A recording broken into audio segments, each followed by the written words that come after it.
Hello from an old stomping ground, the cemetery in the west side of Gardner, Mass, on the Templeton line. I spent a lot of time here this last year while I was living in Gardner. Before I spent the summer house sitting and pet sitting and Ubering when I was working right around the corner for this company. Um, it's cool to be back here. The hat is on not because it's freezing cold, but because the mosquitoes are out and about, and my head is like shaved down. And I was walking through the woods earlier, and they were just like really hungry. And I'm like, there wasn't any mosquitoes at Asilomar out in California where I just was, and there isn't really mosquitoes where I've been staying in Plymouth. It's so close to the ocean, and there's always like an ocean breeze. And I don't know. I don't think mosquitoes like salt air or something. It's horse flies, but not mosquitoes. But so I'm back. It was a powerful time. Some really amazing things happened. Um, I think I got exactly what I needed when I needed it. And I would say that a lot of the people at the retreat also got exactly what they needed when they needed it. The lesson in that is that that's not exclusive to retreats, that's life. When you step out and you're in your heart and you're devoted, like we were at the retreat when there was an onus on meditation, on sitting and listening, and then playing and having fun, and sitting and listening, and emoting and healing, and then having fun and sharing and inspiring each other. When that's your focus, the universe rises and meets you and gives you what you need. It's the theme of the book, The Alchemist. And I mean, I, like a lot of people there, had an opportunity to step into the role of healer and really hold some space for people going through some serious releasing. Like one incident in particular that was very powerful for me. Like what ended up flowing through me as I sat and just focused love energy on someone else was amazing, was profound. And to be doing that, with my sister and some other people, and um, was was really amazing. Was a blessing and an honor. And then, like so many people at that retreat and other retreats like it, there's a lot of hugging and holding and helping people have that safe space to cry it out, and and then start smiling again. Um, and then, of course, there was the whole Asilomar story. Asilomar being the name of a unborn baby girl, not just the name of the retreat center we were at. And I'm not going to try to tell that story. Um, I hope that Kyle makes makes that meditation, that retreat, which was filmed, into an interactive experience that you could experience, and then you will experience that in the actual energy of it.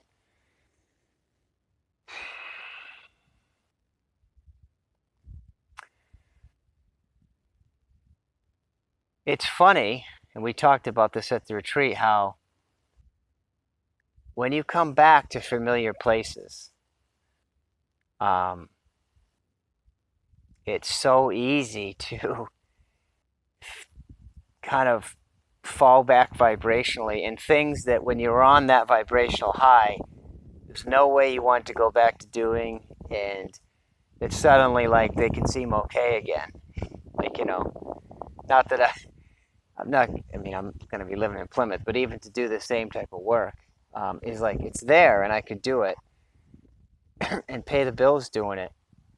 Um, but I've had this opportunity so many times in my life to leap forward. And it's funny how the universe gives you exactly what you need when you're committed to being in your heart. And I got back, and the temporary situation, staying with my my beloved while she was, finishing out her lease, was not gonna work for reasons I won't get into.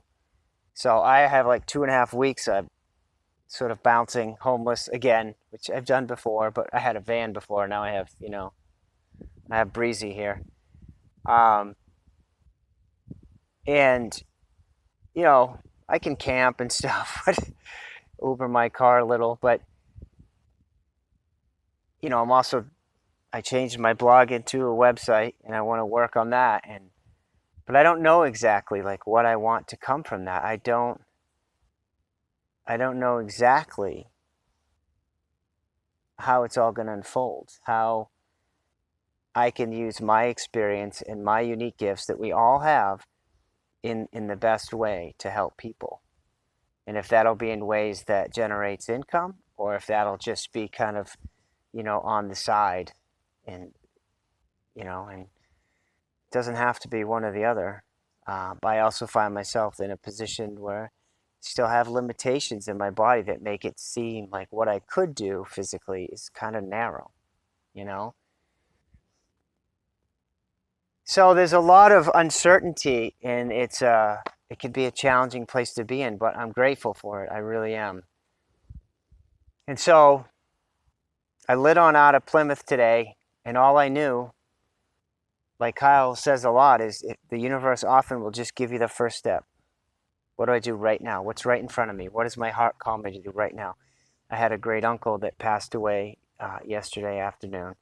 He was 90, and it's a blessing, really. He had Parkinson's, and the last few months were really, a struggle and a challenge, and he was very ready to go. He expressed this to me more than once. And so he passed, and he's dancing on the other side now. Um, but I wanted to go. I knew I want to go to Westminster. I want to see his wife Linda and my cousins, and it worked out perfectly. She was home. Not only was she home, my cousin Scott was there. My cousin Debbie, who I haven't seen in forever, was there. And I wasn't sure where I was even going to sleep tonight. And as it turns out, I have a place I could sleep for as long as I need to, um, somewhere else, through a dear friend, uh, that won't cost me any money. And it just lines up, I think, when we just trust and we just start taking steps, you know. And it's this such, it would be so easy to just be in Plymouth and running around and trying to find a job, uh, and just let this lead and not this. And I'm grateful for what I've seen already on the Facebook page that we have from the retreat, the stuff you guys have posted and the things you're doing. Mike McGill. If I were in LA, I'd be at your thing that you rent, that space you rented, and just holding space,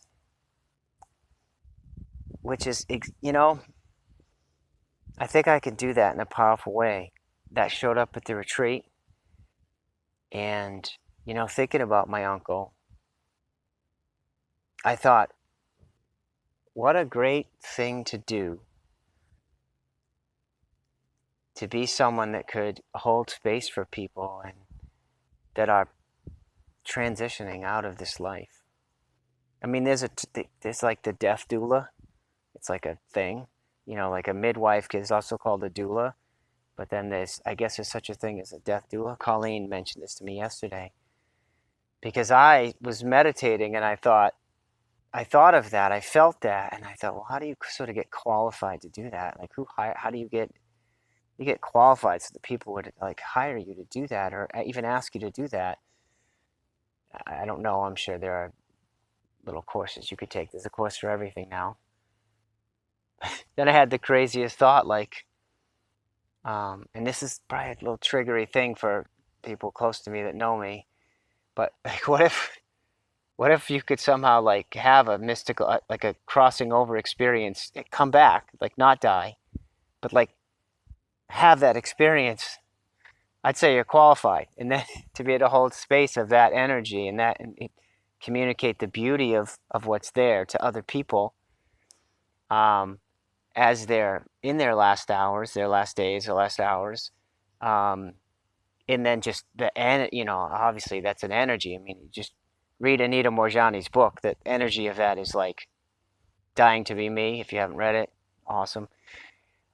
She was on the other side for a while and came back, and uh, the energy of that is infused in that book, and it's a gift when you read it. And I know that obviously that experience firsthand, you could really gift someone with a lot of amazing, imagery, but also energy, even just silently, even just not saying a word, but just sitting, meditating, gazing, loving, bringing what you experienced into the room, touching the person, conveying it to them. Like, that's kind of a cool idea. Um, I say that could be a trigger because I've had so much pain in my life, and I felt despair and depression, and I've at times wanted to trade this body in for the next one. It feels really great to not be in that space, honestly, to not be in that space, and to be really looking to how can I take my experience, including my pain, and all that it's taught me, and all my experiences up to now, and like, how can I serve the collective? How can I help? And I don't know. I have no idea what that's going to look like. I have no idea. Um, and it's funny too. I was talking with one of the staff members at the retreat about this, and those of you who are back from the retreat, or who have been on retreats, or just had, mountaintop experiences, we always want to return to that same thing. Like, we want to recreate the same thing, but the problem is that's now the past. And like many other people there, I immediately like bought a seat for the next retreat in May. And then I watched something last night, a Ido Portal documentary, an hour-long documentary that I put on Facebook about movement. And it was inspiring. Like, and it made me realize I really want that. Like, I really want to move. I want to heal, and I want to experience the connection, the divine connection that I know is there, the flow state that I know is there in movement. I've experienced it before as a younger man. And it can be just as connecting and as powerful as a deep meditation. And it is fully integrated into your body as it's happening. Whereas a meditation is a superconscious state, influences your subconscious, often rewires your subconscious mind completely, which is awesome. But you're sitting still, and then you have to sort of ground it in. But it's not the same integration as somebody being in a flow state, hiking to the top of Everest, or competing, or just outrunning, or biking, or even like a sexual experience can be that same thing. And so it's funny. I actually felt like, I don't know if I actually want to go back to the retreat. I'm not saying I've decided I'm not going to, but it was interesting how suddenly I realized, I mean, I'd love to have the money to do everything I want to do, but I realized that in buying that ticket, there was a part of me that just loved how I was feeling and wanted to come back and have like that same experience, which it wouldn't be. It wouldn't be. We were all talking about that. Kyle was talking about that, because in the next 7 months, he's going to evolve so much. We're all going to evolve so much that experience in May isn't going to be anything like the one we just had. Because, I mean, unless people change their mind, like 75%, 80%, maybe even more of the people at that retreat in May are going to be the same people that were just there now. So it's going to be deeper and just move faster, and I mean, it'll be awesome. And I probably will be there. But I'm open to whatever comes in front of me. And I hope you all are too, those of you returning to the retreat. If you're feeling the return and feeling maybe that you don't, it's not just that you were there and you have to get back there. It's like just what's right in front of you. Go for what's right in front of you, one step at a time. And it's going to lead you on a great adventure and a great evolution, which may lead you back to Asilomar, may lead you somewhere else. It's all good. But like many of you, I mean, the thought of being back there at Asilomar and having little Asilomar there, well, will be pretty miraculous. Liam was my Kailego partner the next day, her dad, so it really was driven home for me. So, greetings from the unknown, greetings from the best place to be, living in the unknown, back out here in Central Mass. The clouds have followed me from Asilomar back here. It's all good though. All right. Love and peace to all of you. Namaste.